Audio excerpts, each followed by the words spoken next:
오늘의 말씀은 창세기 25장 8절에서 10절 말씀입니다. 그의 나이가 높고 늙어서 기운이 다하여 죽어 자기 열조에게로 돌아가매 그의 아들들인 이삭과 이스마엘이 그를 마므레 앞 해쪽 속 소알의 아들 에브론의 밭에 있는 막벨라 굴에 장사하였으니 이것은 아브라함이 해쪽 속에게서 산 밭이라. 아브라함과 그의 아내 사라가 거기 장사되니라. 아멘. 중국을 대표하는 세계적인 기업이 알리바바입니다. 이 기업이 얼마나 대단하냐? 작년 4분기 매출이 우리나라 돈으로 27조 원이었습니다. 이 알리바바를 세운 사람이 마윈이라고 하는 사람인데, 이 사람도 대단한 사람이죠. 중국에서 이런 세계적인 기업을 세우고 일궈낸 주인공인데, 1999년도에 마윈이 알리바바를 세우고 초고속 성장을 하면서 2018년도에 마윈이 회장직에서 물러나면서 2대 회장으로 장융이라는 사람을 세우게 됩니다. 창업주가 물러나며 그 자리를 새로운 전문 경영인에게 맡기고, 그러면서 세인들의 관심은 그러면 장융이라고 하는 사람 뒤를 이어 머지않아 제3대 회장으로 등극할 사람이 누구냐. 이때부터 차기의 후계자, 이거에 대한 관심이 많았었습니다. 그때 세인들의 가장 큰 관심을 끌었던 사람은 올해 우리 나이로 35살이 된 장판이라고 하는 사람이에요. 이 사람을 차기의 가장 유력한 알리바바의 회장, 후계자로 사람들은 생각하고 있었습니다. 이 장판이라는 사람은 오래전에 실력을 인정받았고, 그리고 알리바바의 집단 그 지도 체제 그 안에서도 최연소로 발탁이 되면서 많은 기대를 한 몸에 받았던 사람입니다. 그런데 이 승승장구하던 장판의 운명을 바꿔놓는 엄청난 사건이 얼마 전에 벌어졌습니다. 바로 그의 아내가 SNS를 통해 한 인터넷 스타와 남편이 불륜 관계다라는 것을 폭로했습니다. 이것 때문에 장판은 개인의 명예는 물론이고 그룹에까지 엄청난 영향을 주면서 결국 후계자 구도에서 완전히 밀려나게 됐습니다. 거의 유력했던 다음 후계자, 그래서 세인들은 누구도 부인하지 않았던 거의 구분능선을 넘었던 이 장판이 한순간의 실수로 인해서 추락하는 이야기. 예나 지금이나 사람들은 아주 좋은 자리가 있으면 그 자리를 다음에 누가 이어갈까에 대한 관심을 참 많이 갖습니다. 이번에 4.15 총선을 보내고 각 당에서는 누가 차기의 원내대표나 당대표를 맡을 것이냐, 나가서 앞으로 대통령 후보가 누가 될 것이냐, 이런 관심들이 굉장히 많아요. 특히 좋은 자리, 힘이 있는 자리는 지금의 그 자리에서 역할을 하는 사람 다음에 후계자가 누가 될 것이냐. 그래서 우리가 많이 접하는 뉴스 가운데 하나가 재벌가의 경영권 분쟁이죠. 지금 그 재벌을 이끌고 있는, 그룹을 이끌고 있는 회장 다음에 누가 그 자리에 올라갈 것이냐. 그런데 여러분, 이 좋은 자리의 후계자라는 것은 아무나 하고 싶다고 되는 게 아니에요. 앞에서 본 것처럼 거기에 걸맞는 자격을 갖춰야만 적어도 후계자가 될 수 있는 거예요. 하고 싶은 사람은 많지만 막상 그 자리에 가려면 그런 자격을 갖춰야만 그 자리에 설 수 있다. 믿음의 복도 똑같습니다. 하나님이 일하시는 방법 중에 하나가 뭐냐? 하나님은 사람을 통해 일하세요. 이게 하나님의 일하는 방식이죠. 누군가를 통해서 한 시대를 들어쓰시고, 그리고 그 세대가 지나면 또 다음 세대를 준비해서 사람들을 통해서 하나님은 여전히 일하시고, 지금도 하나님은 그 방식을 이 땅에 고수하고 계세요. 그래서 우리 전의 세대에 쓰임 받았던 각 분야의 사람들이 있었지만, 하나님은 또 다음 세대의 사람들을 준비해서 그 사람들을 통해서 하나님의 나라와 이 땅의 질서가 이어지도록 만들고 계시다는 거예요. 작게는 여러분 가정에서 하나님은 사람을 찾고 계시고, 교회에서도 그런 사람을 찾고 계시고, 이 세상 한복판에서 여전히 하나님은 사람을 찾고 계신다는 거예요. 그런데 중요한 게 있어요. 하나님이 허락하시는 이 믿음의 복이라는 게 너무 중요하기 때문에 하나님은 아무에게나 이 믿음의 복을 이을 후계자를 정하지 않아요. 적어도 하나님의 믿음의 복을 나눌 수 있는 사람, 그런 사람을 하나님이 찾으실 때는 자격을 먼저 갖춘 사람을 찾으십니다. 여러분, 우리는 하나님 앞에 축복을 받아야 될 사람들이에요. 하나님이 믿음의 백성들 가운데 저와 여러분을 꼭 들어쓰시기를 원한다면 하나님이 기대하는 자격을 갖추는 한 사람이 되기를 축복합니다. 이 믿음의 축복, 믿음 안에 들어있는 축복을 계승할 수 있는 사람, 하나님이 그런 사람을 골라내시는데 먼저 물어보시는 것은 너는 그런 자격을 갖췄느냐?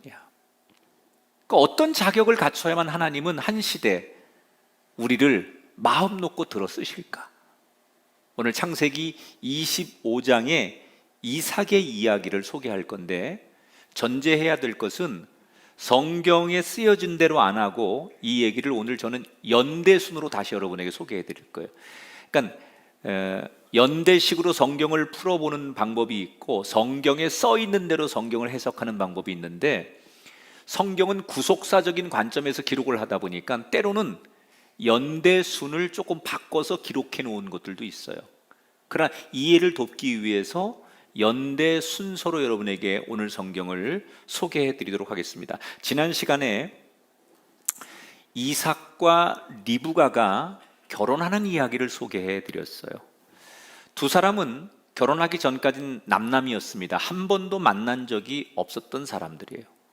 그런데 두 사람이 하나님이 만나게 해주시고 하나님이 맺어준 인연을 받아들이고 결혼을 합니다.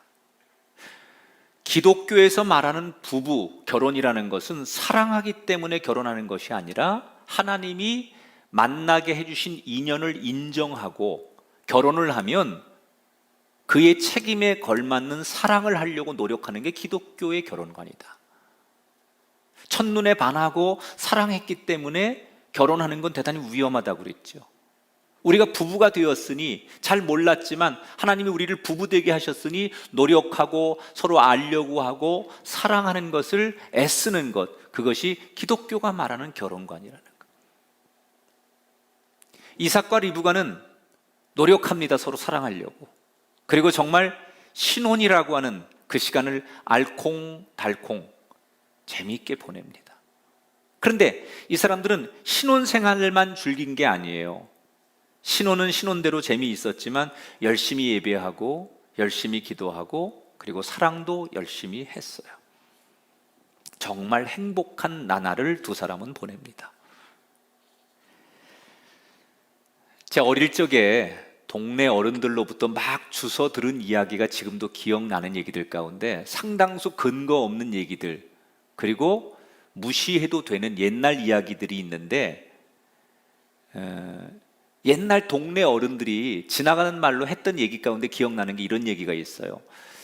부부금술이 너무 좋으면 아기가 잘 안 생긴대더라. 그런 얘기 들어보셨죠? 저도 옛날 동네 할머니들한테 이런 얘기 들었던 것 같아요. 이삭과 리브가는 부부금술이 너무 좋았어요. 그런데 아기가 안 생기는 거예요. 처음에는 곧 생기겠지. 그리고 기다리는데 시간이 지날수록 아기가 안 생기니까 초조해지는 거예요. 근데 이 성경의 장면에서 우리가 흥미로운 것 하나를 발견하게 되는데, 하나님께서 이삭의 가문에 3대 연속으로 아이를 낳게 주십니다. 우선 할아버지가 데라인데, 데라는 보통 그 당시에 30살 즈음에 아이를 보통 사람들이 얻는 데 비해서 이 데라는 70이 돼서야 아브라함 첫 아이를 얻어요. 그리고 아브라함은 말할 것도 없잖아요. 우리가 잘 아는 대로 86살에 여종의 몸을 통해서 이스마엘을 얻게 되고 100살이 돼서야 겨우 이삭을 얻죠. 그러니까 자식 얻는 과정에 대해서 가장 고통스럽고 긴 세월을 기다렸던 사람이 아브라함이잖아요. 그래서 아브라함은 자기나 아버지가 겪었던 이런 아픈 일이 자기 자식 이삭에게는 일어나지 않기를 원했어요. 그런데 자기 아들도 자기들이 겪었던 일을 똑같이 겪는 거예요. 여기서 우리는 이런 질문을 하게 돼요. 하나님을 믿는 가정, 기도하는 가정, 그의 부모들로부터 믿음을 이어받고 기도 많이 하고 충성하는 사람의 가정에 왜 이런 환난과 어려운 풍파가 임하는 걸까? 오히려 기도하는 가정이고 하나님 앞에 은총을 입은 가정이라면 더 형통하고 순풍이 불어야 되는데, 왜 아브라함의 가정에 3대 연속으로 이 자식 문제를 가지고 남들 그렇게 쉽게 해결하는, 예수 믿지 않는 가정, 하나님을 믿지 않는 가정에서도 자식을 얻는데 아무 어려움이 없는데, 하나님이 그렇게 특별하게 애지중지하는 아브라함의 가문에 왜 그런 고통이, 그런 고난이 찾아오게 되는 걸까? 그 이유가 있습니다. 하나님이 분명한 이유를 우리에게 말씀하시는 거예요. 그 이유가 뭐냐? 너희들은 하나님을 지금보다 더 의지해라 라고 하는 메시지예요. 나는 하나님을 열심히 믿고 하나님의 백성이라고 자부하며 정말 순결의 길을 걷는데, 때때로 우리 가정과 내 인생에 하나님께서 많은 환난을 주세요. 왜 기도하고 하나님 앞에 열심히 살아가는 우리들이 세상 사람보다 더 많은 환난을 당해야 되느냐라고 물을 때 하나님이 우리에게 주시는 메시지는 분명합니다. 너는 그러면 그럴수록 나를 더욱더 의지해라. 하나님 원하시는 것은 인생이 결국 내가 생각하고 내가 원하는 대로 되지 않는다는 것을 우리가 깨닫고, 그래서 순간순간 내 생각 대신에 하나님을 더욱더 지금보다 더 간절하게 의지하도록 알게 하시려고 하는 하나님의 계획이 들어있다는 거예요. 자, 그러면 이삭은 이 대목에서 어떻게 해야 돼요? 하나님을 더 붙들어야죠.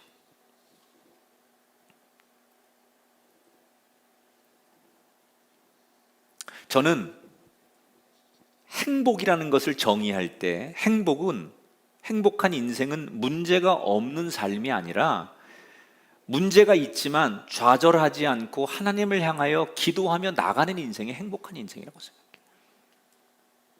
우리 가정과 내 인생에 아무 문제가 없기 때문에 나는 행복해요. 그건 잘못된 정의고요. 여전히 문제나 우리의 걸림돌은 있지만 거기에 굴하거나 거기에 좌절하지 않고 하나님을 향하여 기도하며 나가는 인생이라면 그는 분명히 행복한 가정이고 행복한 인생이에요. 이삭이 그렇게 살았어요. 자, 오늘 성경에 보니까 이삭은 하나님이 원하는 대로 그렇게 살도록 노력합니다. 21절, 이삭이 그의 아내가 임신하지 못함으로 그를 위하여 여호와께 간구하매. 따라합시다. 간구하매. 이 간구하매라고 하는 말은 히브리 원문에 보면 어떤 뜻이 있느냐? 하나님 앞에 제물을 바쳐서 애원하다, 이런 뜻이에요. 그러니까 지금 이삭은 자기 아내를 위해서 애원하며 기도하는 거예요. 근데 여기서 중요한 것은 애원하며 하나님 앞에 기도하는데 자기를 위해서가 아니에요. 누구를 위해서? 자기 아내 리브가를 위해서 기도하는 거예요. 자, 이 말의 뜻은 어떤 것을 내포하느냐? 한 번도 아기가 생기지 않는 이 문제를 가지고 자기 아내 탓을 하지 않았다는 얘기예요. 자기 아버지 아브라함은 아이가 생기지 않자 눈을 다른 데 놀렸다가 이스마엘을 얻어서 어려움을 겪었던 적이 있었어요. 근데 이삭은 그렇게 안 했다는 거예요. 다른 데 한눈 팔지 않아요. 오히려 자기 아내를 너무나 사랑하는 만큼 아내를 위해서 남편으로서 더 많이 기도해 줬다는 거예요. 남편의 역할은 힘들어하는 아내를 위해 기도하는 거예요.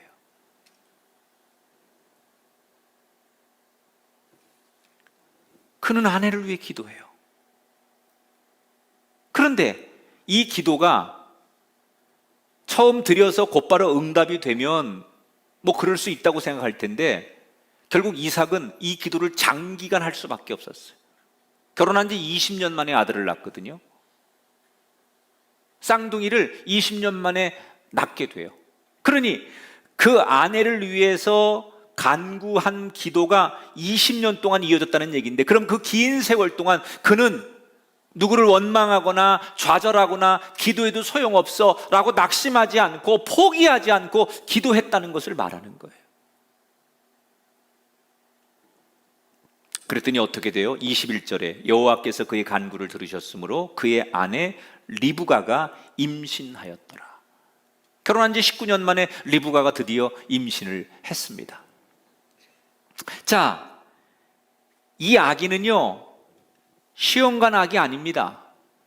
다른 여자를 통해서 얻은 아기가 아닙니다. 아내를 사랑하는 마음으로 한순간도 좌절하거나 포기하지 않고 하나님 앞에 20년 동안 매달려 드려서 기도했던 결과로 얻은 아들이에요. 19년이라는 세월, 상식적으로는 지칠 만한 시간이잖아요. 그런데 이삭은 그 긴 시간 동안 그 문제를 놓고 지치지 않고 포기하지 않고 기도할 수 있었던 이유가 뭘까요? 그것은 하나님 앞에 간절히 기도할 때마다 하나님이 이삭에게 힘을 주시는 거예요. 여러분, 우리는 어디서 힘을 얻느냐? 사람의 위로에서 힘을 얻는 게 아니라 기도할 때 힘을 얻는 거예요. 하나님은 기도하는 사람에게 힘을 주세요. 그래서 우리가 인생을 살면서 지치고 낙심되고 절망하고 실망할 때는 어디로 가야 되느냐? 하나님 앞에 기도의 자리로 가야 되고, 기도하러 나갈 때 하나님은 새 힘을 주시는 거예요. 성경의 수많은 인물들이 기도할 때 새 힘을 얻어요. 기도할 때 능력을 입어요. 기도할 때 소망을 갖고 기도할 때 꿈을 꾸게 돼요. 저와 여러분이 그런 사람 되기를 주님의 이름으로 축원합니다. 이 이삭이 포기하지 않을 수 있었던 힘의 원동력은 어디서 나오느냐? 기도만 하면 힘이 생기는 거예요. 생각만 하면 좌절하고 낙심해야 되는데 기도의 자리에 가면 하나님이 다시 힘을 주셔서 또 버티게 하고, 기도하면 하나님께서 또 소망을 주셔서 버티게 하는 그 힘은 기도에서 나오더라는 거예요. 여러분, 기도할 때 힘을 얻는다는 사실을 잊지 마시고, 힘이 필요하고 위로가 필요할 때 기도의 자리에 서기를 주의 이름으로 축원합니다. 그런데요, 좋은 남편이 되면 좋은 아내가 되는 거예요. 남편이 이렇게 정말 훌륭하고 좋은 남편이 되니까 아내 리브가가 남편을 닮는 거예요. 닮아요. 자, 임신을 했다고 했잖아요. 결혼한 지 19년 만에. 그런데 쌍둥이를 임신했네. 보통 이제 엄마들은 아기를 임신하면 뱃속에서 태동을 느끼잖아요. 그러니까 리브가도 태동을 느끼는데 이게 쌍둥이다 보니까 다른 사람보다 태동이 훨씬 클 수밖에 없는 거예요. 그런데 아무리 쌍둥이라고 할지라도 이 아이들의 태동이 너무 심한 거예요. 이상하다. 맨날 이렇게 애들이 발길질하고 막 태동이 너무 심하니까 리브가가 나중에 이걸 이제 알게 되는 거죠. 알고 봤더니 뱃속에서 이 두 아이들이 하루가 멀다 하고 심하게 싸우는 거예요. 그러니까 이 리브가인 엄마가 자기 몸도 자기 몸이지만 너무 심하게 아이들이 요동을 치고 싸우니까 이 태중에 있는 아기들이 정말 괜찮을까 걱정이 되는 거예요. 그래서 이 걱정거리를 가지고 어떻게 해요? 하나님 앞에 기도하기 시작하죠. 22절에 보니까 그가 이르되 이럴 경우에는 내가 어찌할꼬 하고 가서 여호와께 묻자온대. 저는 리브가가 그 아기들을 위해 기도하는 모습, 그런데 그거 누구한테 배운 거예요?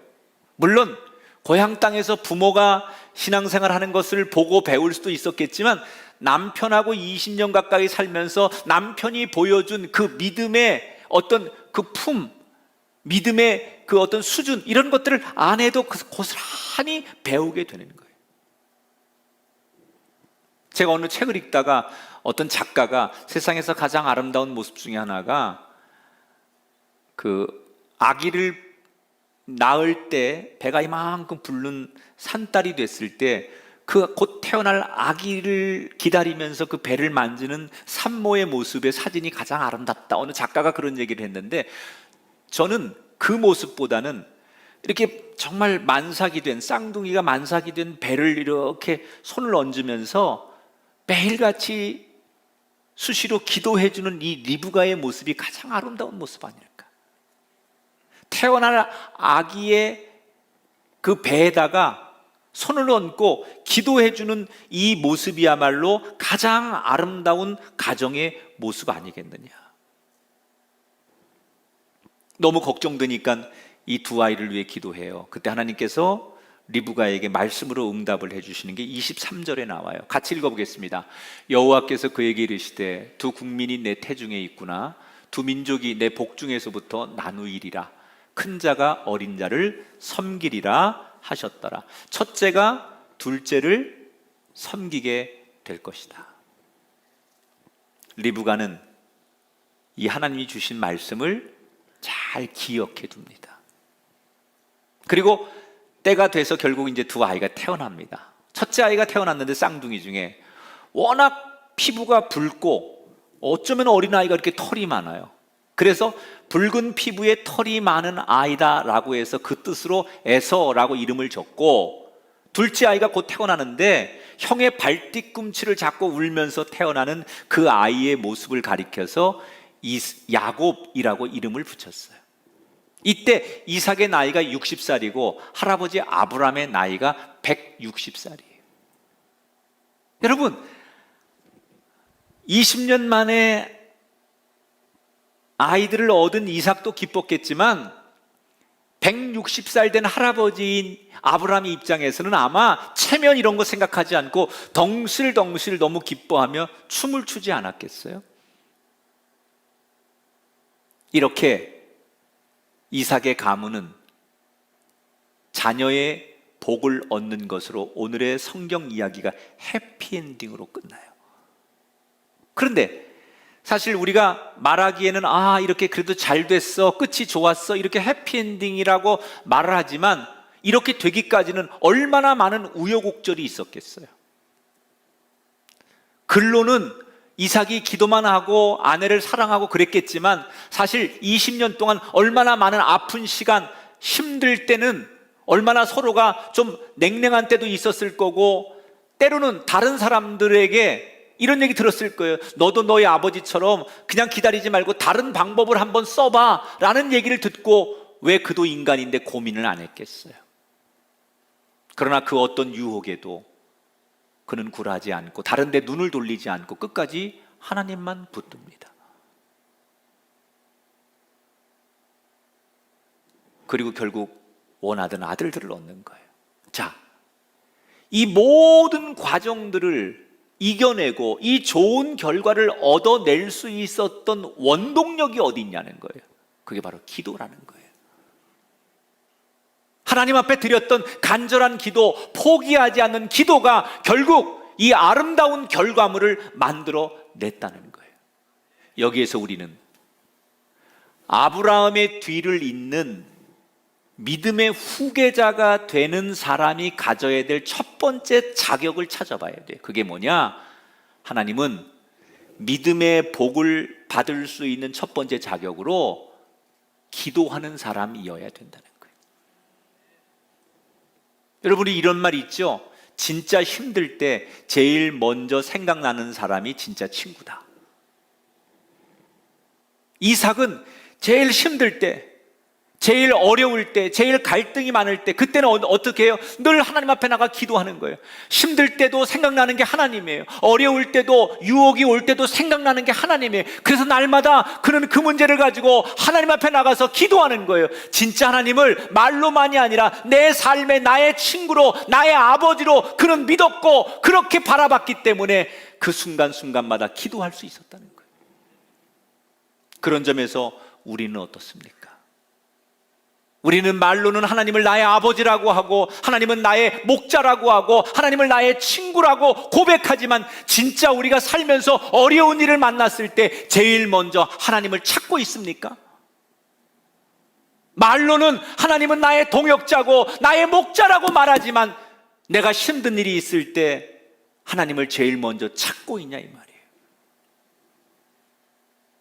하나님을 나의 목자로 나의 친구로 아버지로 생각한다면 우리는 무슨 일을 만나든지 제일 먼저 하나님 앞에 기도하는 사람이 되어야 할 것입니다. 사랑하는 여러분, 하나님이 찾으시는 믿음의 복을 누릴 수 있는 사람의 첫 번째 자격은 기도하는 거예요. 여러분에게 혹시 어려운 일이 있으십니까? 지금 너무 오랫동안 기도하는 제목이 있습니까? 어려울 때는 힘을 얻기 위해 기도하시고 형통할 때는 나에게 은혜를 베푸시고 축복을 베푸신 분이 하나님이지 그 하나님이 제일 먼저 떠올라서 형통할 때도 하나님 앞에 기도하는 여러분 되십시오. 그래서 인생은 잘 될 때도 기도, 어려울 때도 기도, 답은 기도예요.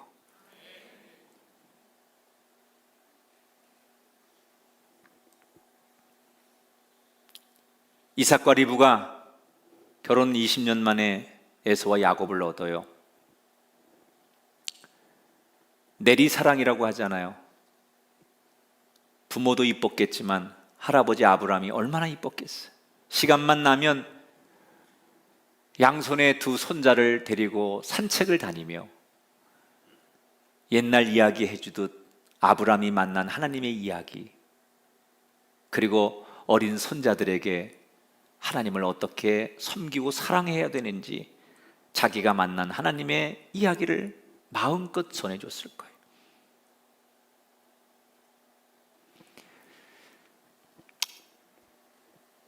아브라함이 평생 같이 살던 자기의 아내 사라가 죽은 지 3년 만에 이삭을 결혼시키잖아요. 그리고 이삭이 결혼해서 지금 20년 만에 에서와 야곱 쌍둥이를 얻는 거예요. 그런데 요 가운데 무슨 일이 있었냐면 아브라함이 자기 아내가 죽고 나서 너무 그 아내가 떠나간 빈자리에 대한 상실감, 그 허무함, 외로움, 이걸 못 견뎌해요. 그 아내가 워낙 큰 비중을 차지했는데 그 아내가 떠나간 뒤에 그래서 아브라함이 얼마 지나지 않아 후처를 하나 두게 됩니다. 그 여자가 그두라라고 하는 여자예요. 그런데 이 그두라라고 하는 여자를 통해서 아브라함이 얼마 안 되는 기간에 6 아들이 태어납니다. 근데 이 이야기를 앞에 부분에서는 성경이 소개를 안 했어요. 왜? 성경은 구속사적인 관점에서만 기록하다 보니까 그렇게 잡다한 얘기를 안 하다가 오늘 25장에 나와서 아브라함이 그런 일이 있었던 것을 다시 끄집어냅니다. 6명의 아들을 두었어요. 근데 말년에 아브라함은 자식을 결국 많이 보게 되는 거예요. 그러나 아무리 자기 피를 타고 난 자식이 많을지라도 아브라함의 마음속에 변치 않는 진리 하나가 있었어요. 그게 뭐냐? 내 뒤를 이을 믿음의 후계자는 오직 이삭 하나다. 자기가 일전에 이스마엘을 자기 방법대로 낳았다가 얼마나 큰 어려움을 당했던 것을 경험했기 때문에 구두라라고 하는 여자를 통해서 태어난 자기 6명의 아들들을 아브라함은 아들로서는 사랑했지만 하나님의 믿음의 복을 이을 후계자로는 인정하지 않는 거예요. 그래서 아브라함 스스로 늦게 태어난 구두라에게서 태어난 6명의 아들들을 빨리 정리합니다. 그 아이들이 어느 정도 자라자 먹고 살 만큼의 재산을 다 떼어준 다음에 가나안 동쪽 박 지역으로 이 아들들을 전부 보내버립니다. 그러니까 스스로 나중에 갈등과 문제가 생길 만한 요소를 다 차단해 버리는 거죠. 그리고 시간이 흘러 두 손자가 15살이 되었을 때 오늘 성경은 아브라함의 임종 이야기를 다뤄요. 이때 아브라함의 나이가 175세입니다. 아브라함이 이제 임종을 하려고 누워 있는 거예요. 자신의 175년의 인생을 쭉 돌아보는데 왜 이렇게 눈물이 나는지 몰라요. 돌아보니 정말 짧은 인생, 근데 너무 많은 일이 있었어요. 그때마다 자기가 인생의 고비와 곁길로 갈 때마다 하나님이 자기를 버리지 않으시고 자기와 함께 하셔서 자기를 지켜주시는 그런 모든 사건들이 주마등처럼 흐르는 거예요. 그리고 하나님이 자기 같은 사람에게 약속하신 대로 이 땅을 주시고 자손의 복을 허락하신 거에 대해서 아브라함은 너무너무 감사한 거예요. 그래서 말없이 한참 동안 아브라함은 눈물만 흘립니다. 그리고 마지막으로 숨을 가쁘게 몰아쉬우며 자기를 애초롭게 바라보고 있는 가족들에게 한마디를 남기고 숨을 거둡니다. 그 한마디가 뭔지 아십니까? 하나님을 잘 섬겨라. 그리고 175세의 나이로 숨을 거둡니다. 그 자리에 이삭과 리브가, 에서와 야곱, 구드라의 자식들, 그리고 많은 종들이 통곡하며 오열하는 가운데 아브라함은 사라가 묻혀있는 막벨라 굴에 묻히면서 그의 시대가 막을 내려요. 전 이 아브라함의 장엄한 죽음 앞에서 참 많은 은혜를 받았어요. 첫 번째는 우리가 인생을 살면서 최고의 축복은 평안의 임종이라는 거예요. 우리 언젠가 다 이 순간을 맞이할 텐데 그때 이 아브라함처럼 정말 감사하고 평안한 가운데 하나님께로 갈 수 있었으면 좋겠다. 그 마지막에 다른 원망, 다른 얘기하지 않아요. 그 자기를 바라보는 가족들에게, 후손들에게 하나님 잘 섬겨라 이 한마디를 남겨놓고 감사의 눈물을 주르륵 흘리면서 숨을 거두는 그 평안 가운데 하나님 품에 안기는 아브라함의 모습. 제가 이 장면을 보면서 저도 모르게 이렇게 중얼거렸어요. 하나님, 이 아브라함의 평안의 임종의 복이 저에게 임하게 해주세요. 전 여러분에게 인생의 마지막 날, 마지막 순간 이 아브라함의 평안의 임종의 복이 임하길 축복합니다. 사실 이 아브라함의 이야기가 창세기에 굉장히 많이 나왔잖아요. 창세기 12장부터 아브라함 이야기를 한 거예요, 지금. 그런데 성경은 아브라함의 175세까지 인생 가운데 어디서부터 아브라함 이야기를 끄집어내느냐? 창세기 12장에 75세 됐을 때 아브라함 이야기를 시작해서 175세 죽을 때까지 100년의 이야기를, 아브라함 이야기를 조명합니다. 자, 그러면 왜 75세 이전의 이야기는 성경에 기록되지 않았을까? 어쩌면 젊은 나이에 아브라함이 가졌던 삶의 여러 가지 이야기도 교훈이 많을 텐데 왜 성경은 창세기 12장에서 75세가 됐을 때부터 아브라함을 조명하고 175세 죽을 때까지 이야기만 기록했을까?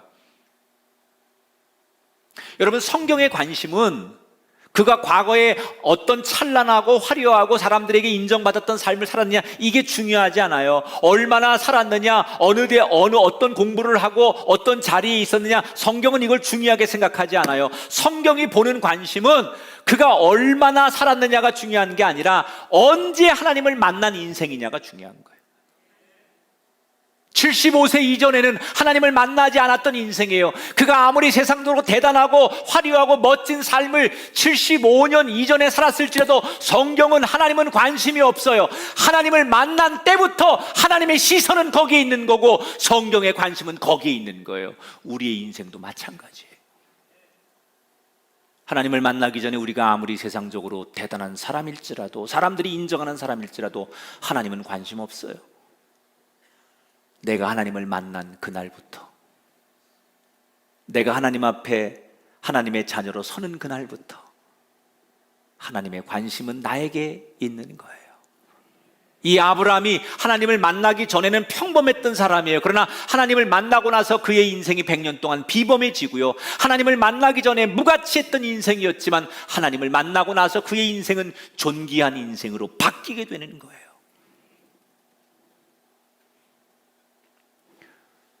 우리들의 인생이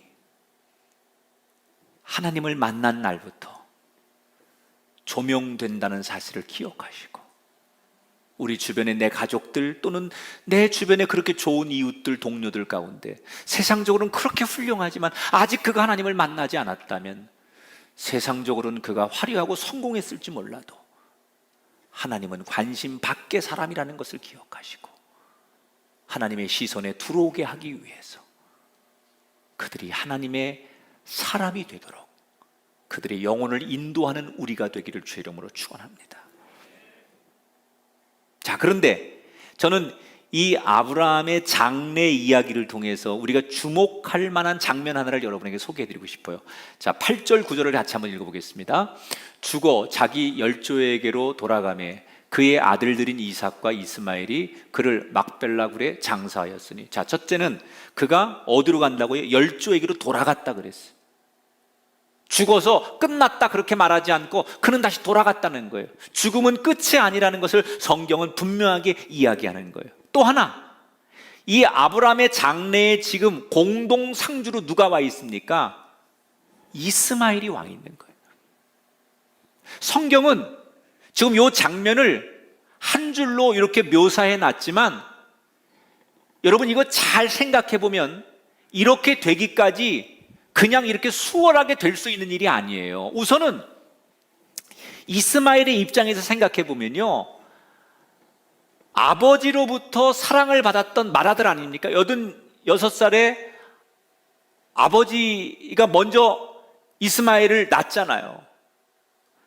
이삭이 태어나기 전까지 이스마엘은 자기가 아버지 뒤를 잇는 모든 복의 주인공이었어요.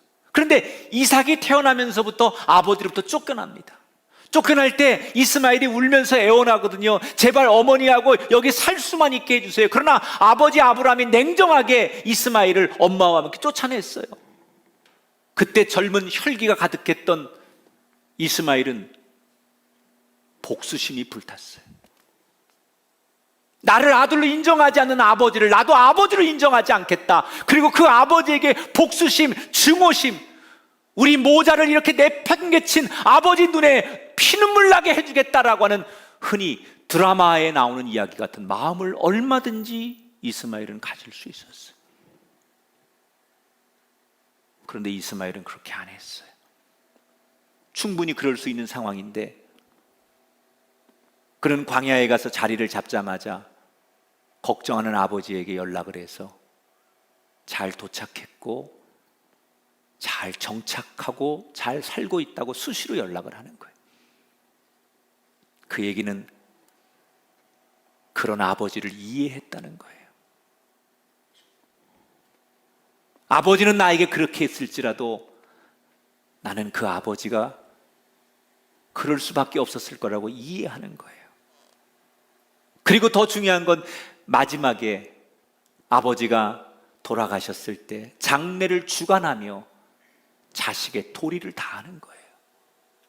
아버지가 나한테 어떻게 했든 간에, 부모가 나한테 어떻게 했든 간에 내가 자식된 도리를 다하는 이스마엘. 많은 현대인들이 부모 자식 간에 상처가 있어요. 그 상처로 지금도 성인이 되고 자기가 자식을 낳아서 자기 자식도 결혼했는데 여전히 부모로부터 받은 상처, 부모로부터 받았던 아픔 때문에 평생을 그 아픔 때문에 고통스러워하는 현대인들이 있어요. 그래서 부모를 잘 부모로 인정하지 않는 괴로워하는 자식들이 있어요. 오늘 이스마엘을 통해 배우셔야 돼요. 부모가 나에게 어떻게 했든 간에 나는 자식의 내 도리를 다하는 게 귀한 일이에요. 얼마나 아름다운 모습입니까? 그런데 더 아름다운 것은 이삭의 태도예요. 고대 사회에서 정실 부인의 자녀는 서자를 깔보는 게 상식입니다. 근데 이삭은 달랐어요. 자기가 정통 아니에요? 그런데 이스마엘을 자기가 찾아가서 깍듯하게 형님으로 예우하는 거예요. 그러니까 지금 성경이 암시하는 것은 형이 떠나갔을 때 이삭은 그 형을 찾아가서 안부를 묻고 형과 교류했다는 거예요. 그리고 형 앞에 서면 내가 잘나서 아버지 뒤를 잇고 우리 가문을 책임지는 그런 사람이 된 게 아니라 다 이거 하나님의 은혜고 형이 나를 배려했기 때문에 된 거야 라고 형 앞에서는 늘 자기가 겸손한 거예요. 그런 관계가 있었던 거예요. 어느 날 아버지가 위독해지자 형에게 연락을 했어요. 그리고는 형에게 동생인 이삭이 먼저 제안한 거예요. 형, 그래도 형이 우리 집안의 맏아들이야. 형이 있어야 될 자리는 여기야. 그리고 공동 상주를 제안하는 거예요. 만약 이때 이삭이 이제 아버지 뒤를 이어서 이 집안의 책임자는 나고 이 집안의 기둥은 나야, 내가 진짜 후계자야, 이런 생각을 했다면 누구에게도 이 상주의 자리를 내어주면 안 돼요. 왜? 이 상주라는 것은 상징이에요. 내가 이 집안의 기둥이고 내가 모든 것을 책임진다라는 것을 상징하는 거기 때문에 함부로 이 자리를 내주면 안 되는 자리예요. 그런데 이삭은 이스마엘에게 먼저 다가가서 형이 있어야 될 곳이 여기야. 그리고 형을 높여주는 거예요. 이 이삭의 겸손함 때문에 아브라함의 장례식은 온 집안을 하나 되게 만들었어요. 그리고 이 모습을 쭉 지켜본 사람들은 그래, 역시 이삭이 아브라함의 진짜 후계자가 될 만해 라고 고개를 끄덕이며 인정하는 것으로 오늘의 이야기가 끝이 나요. 여러분, 아브라함에게는 지금 여러 아들들이 있었어요. 그런데 하나님이 그 여러 아들, 이스마엘도 있었고 구두라를 통해서 태어난 6명의 아들들도 있었지만 하나님은 아브라함의 후손을 이삭이라고 하나님이 정했어요. 그런데 하나님이 이삭을 세운 것은 하나님의 몫이고 그 하나님이 세운 과정을 사람들이 동의하고 인정하게 하는 그 몫은 이삭이 해야 되는 거예요. 근데 결국은 오늘 본문에 보면 이삭이 이걸 해냅니다. 어떻게 해내요? 겸손함으로 해내는 거예요. 얼마든지 거만하고 얼마든지 자기심을 과시하고 얼마든지 내 시대가 되었다고 떵떵거릴 수 있는 그 상황에 그는 오히려 겸손하고 나의 부족함을 인정하는 그런 모습으로 서게 되면서 사람들은 진짜 훌륭한 후계자감이라고 이삭을 스스로 높이기 시작해요. 이게 아브라함의 뒤를 이어 이삭이 믿음의 후계자가 될 수 있었던 두 번째 자격입니다. 오늘 우리 자신을 한번 돌아보세요. 우리는 조금 우리가 힘이 있으면 상대를 깔봅니다. 아니, 누군가 나에게 상처를 주고 내 마음에 들지 않으면 내 마음속에 분노와 적개심을 가지고 언젠간 내가 되갚아 주겠다라는 그런 복수의 마음을 가지고 사는 게 현대인들입니다. 여러분, 제가 지금부터 드리는 이 이야기를 꼭 명심하세요.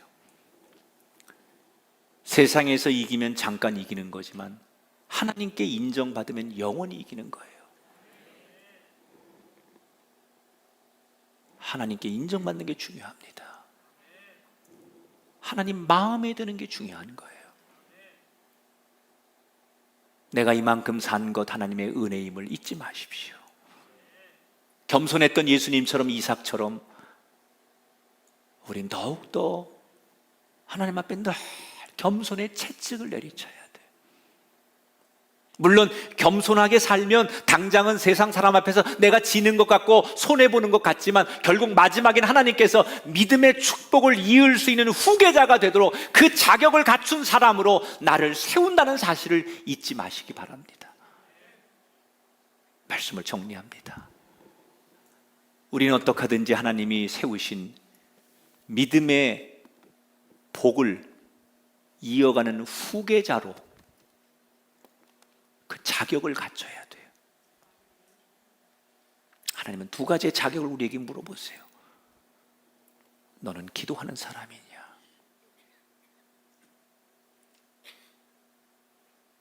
너 자신을 하나님 말씀에 비추어 겸손하게 무릎 꿇고 있느냐?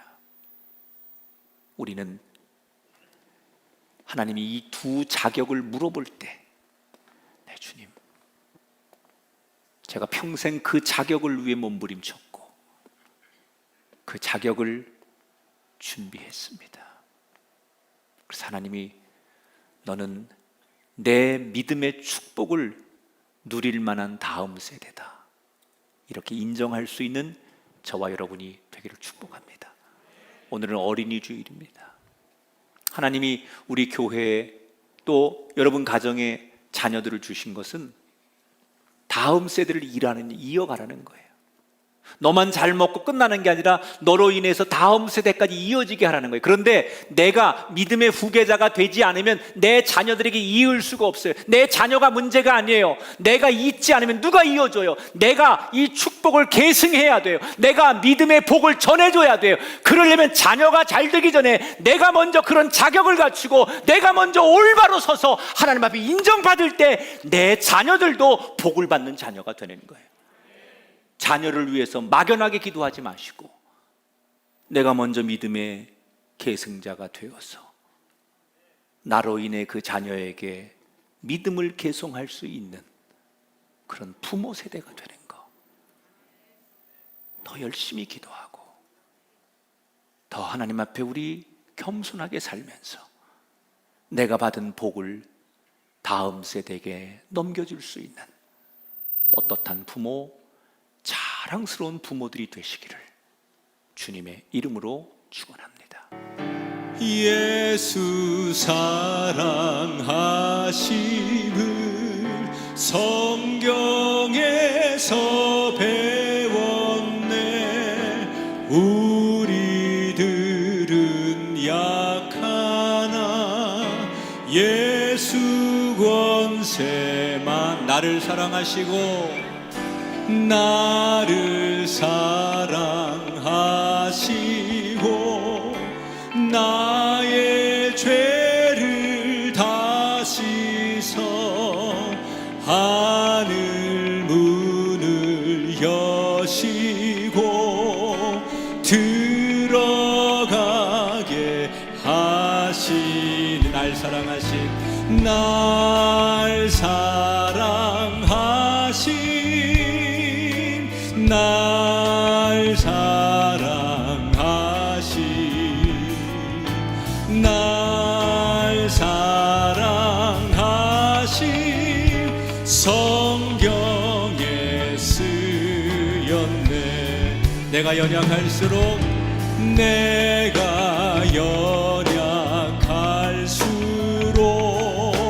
더욱 귀히 여기사 높은 보좌 위에서 낮은 나를 세상 사는 동안에 세상 사는 동안에 나와 함께 하시고 세상 떠나가는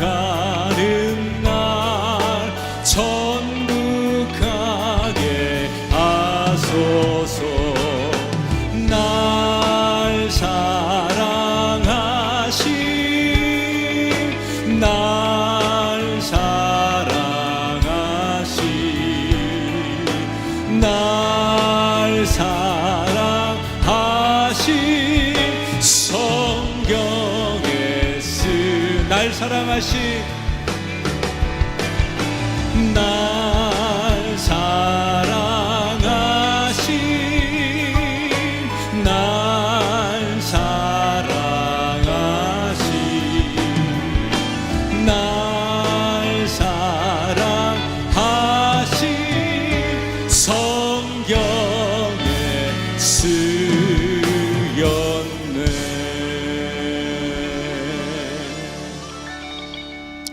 두 손을 가슴에 얹고 기도하겠습니다. 하나님, 아이들은 놀다가도 아프면 엄마에게 달려갑니다. 우리가 인생을 살다가 마음이 아프거나 삶이 고단하고 힘들면 하나님께 가야 합니다. 하나님의 이름을 부르고 기도하는 거, 그것이 본질입니다. 많이 힘들어하는 사람들 모두가 오늘도 하나님을 간절히 찾게 하시고, 온 세상 사람들이 두렵고 힘들수록 더 본능적으로 하나님을 의지하게 하여 주옵소서.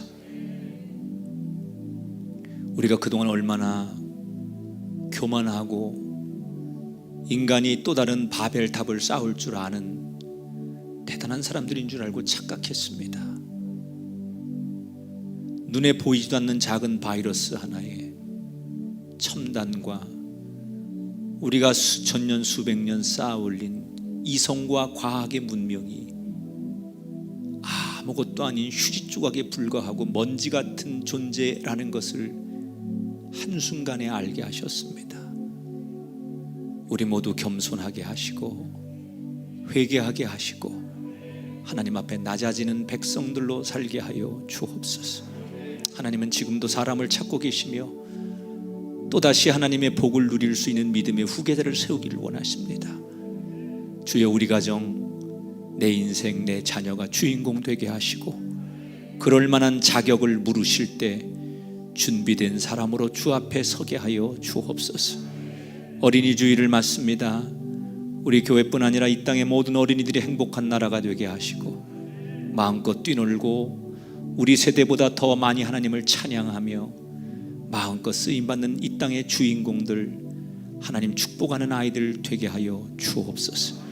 오늘도 온라인 오프라인으로 예배하는 많은 성도들을 기억해 주시고 어느 곳에서 예배하든지 본질을 잊지 않게 하시고 이 주일이 주는 감동과 은혜 앞에 머리 숙이는 성도들 되게 하옵소서. 11조 예물 감사 예물 주 앞에 드립니다. 주님 형식이 되지 않게 하시고 진심의 예물 되게 하셔서 하나님을 감동시키는 우리 모두가 되게 하시고 그 감동의 은혜로 잘 되어지는 형통한 인생들 되게 하옵소서. 이제는 우리 주 예수 그리스도의 은혜와 하나님 아버지의 극진하신 사랑하심과 성령님의 감화, 감동, 역사하심이 오늘 귀한 이 주일의 예배를 드리며 말씀 앞에 머리 숙이는 모든 백성들을 위해 이제부터 영원토록 함께 하시기를 간절히 축원하옵나이다.